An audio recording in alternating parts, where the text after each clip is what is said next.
नमस्कार दोस्तों। क्या आपने कभी ऐसी रात का सामना किया है जब अचानक कमरे में ठंडक पड़ जाए और आपको लगे कि कोई आपको देख रहा है।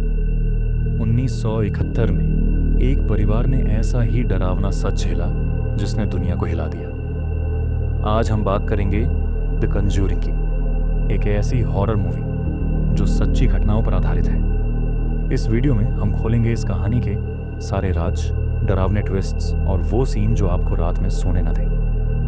तो लाइट्स ऑफ करें और तैयार हो जाएं, क्योंकि ये कहानी आपके दिल की धड़कनें तेज करने वाली है। सब्सक्राइब करें और बेल आइकन दबाएं अगर आप हिम्मत रखते हैं।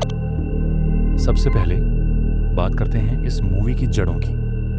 दी कंज्यूरिंग 2013 में रिलीज हुई थी और इसे डायरेक्ट किया था जेम्स वॉन ने, जिन्हें हॉरर की दुनिया का बादशाह माना जाता है।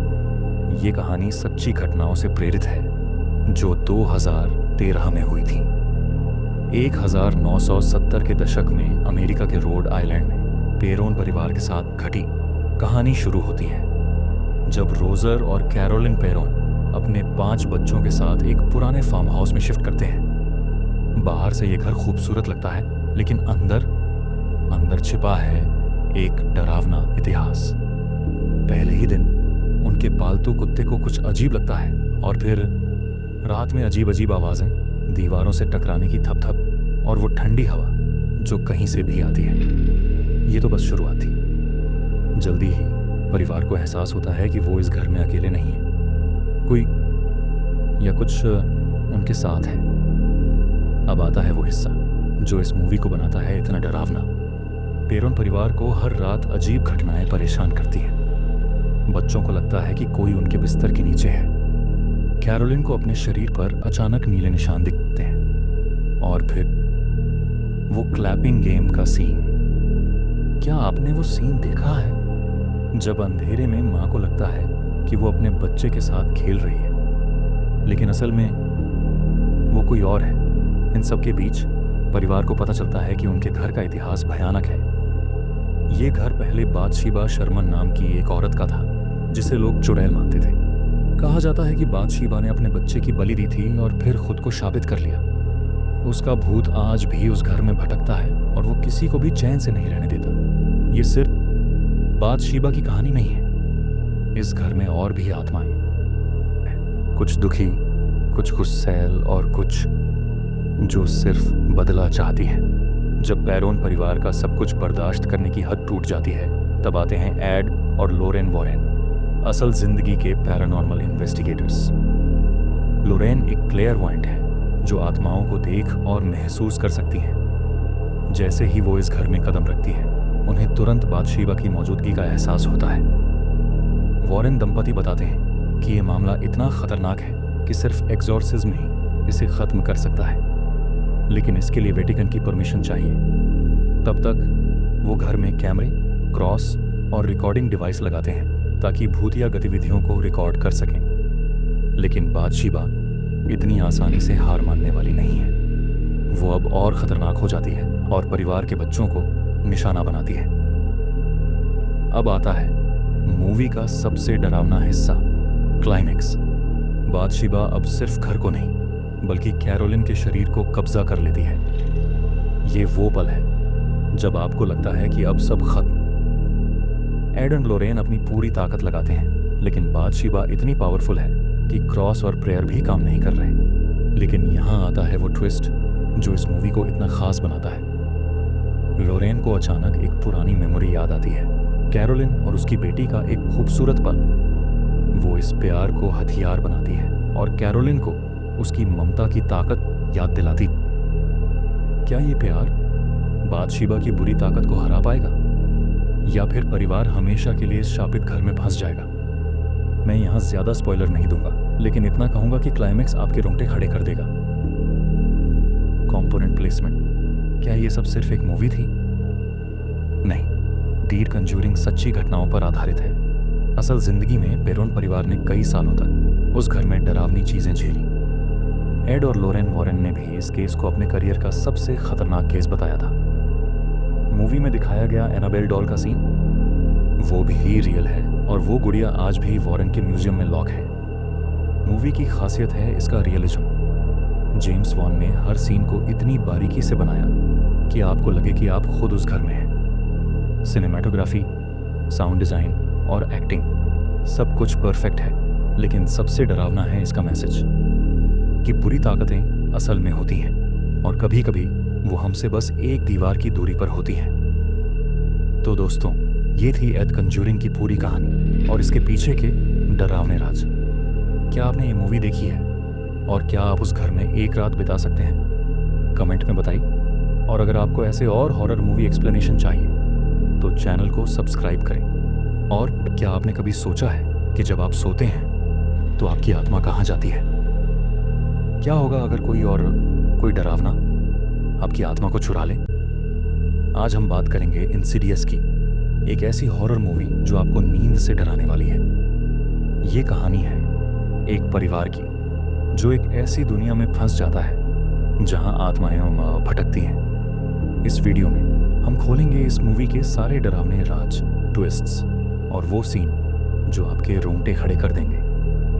तो हिम्मत है, लाइट्स ऑफ करें और चलें उस दुनिया में जहां कोई बचकर नहीं आता। सब्सक्राइब करें और बेल आइकन दबाएं अगर आप डरने को तैयार हैं। सबसे पहले बात करते हैं इंसिडियस की शुरुआत की।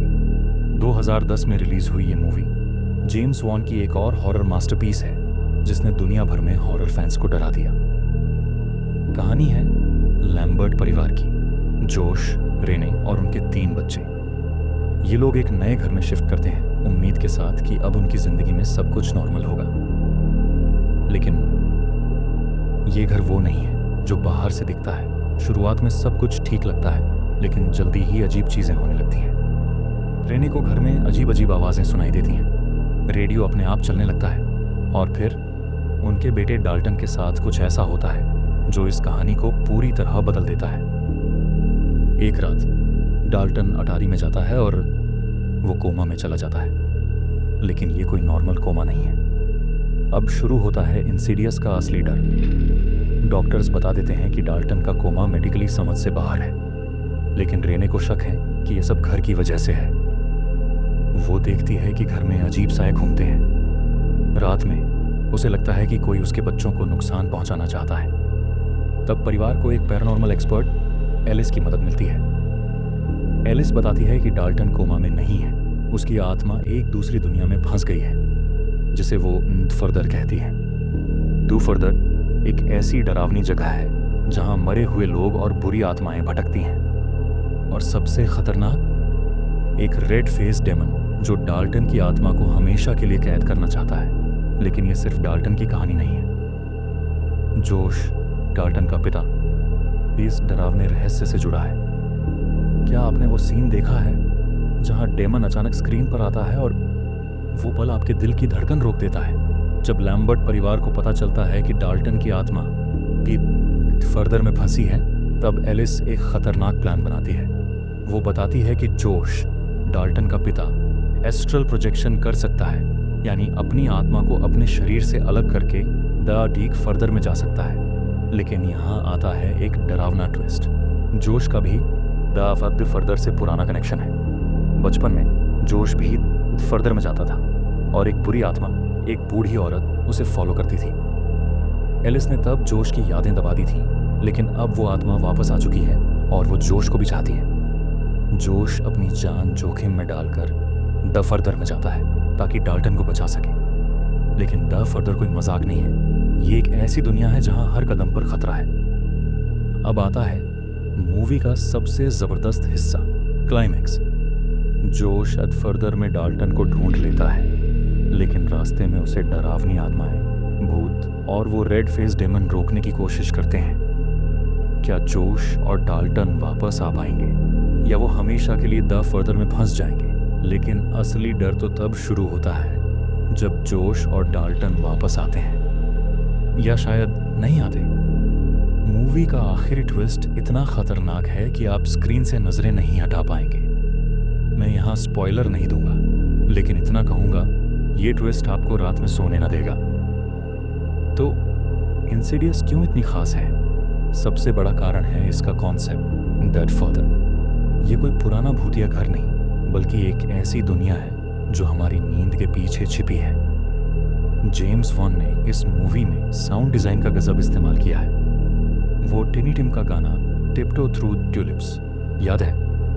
वो गाना सुनकर ही रोंगटे खड़े हो जाते हैं। इसके अलावा मूवी का सिनेमेटोग्राफी और जंप स्केयर्स परफेक्ट है। रेड फेस डेमन का डिज़ाइन आज भी हॉरर फैंस के लिए आइकॉनिक है। और हाँ, ये मूवी डेट कंज्यूरिंग से पहले आई थी, लेकिन इसने जेम्स वॉन को हॉरर का किंग बना दिया। तो दोस्तों, ये थी इंसिडियस की डरावनी कहानी और इसके पीछे के राज। क्या आपने ये मूवी देखी है और क्या आप द फर्दर में जाने की हिम्मत रखते हैं? कमेंट में बताएं। और अगर आपको ऐसी और हॉरर मूवी एक्सप्लेनेशन चाहिए तो चैनल को सब्सक्राइब करें और बेल आइकन दबाएं। अगली बार हम लाएंगे एक और रोंगटे खड़े करने वाली कहानी। तब तक रात को सोते वक्त ध्यान रखना, कहीं आपकी आत्मा द फर्दर में न चली जाए। बाय और टेक केयर।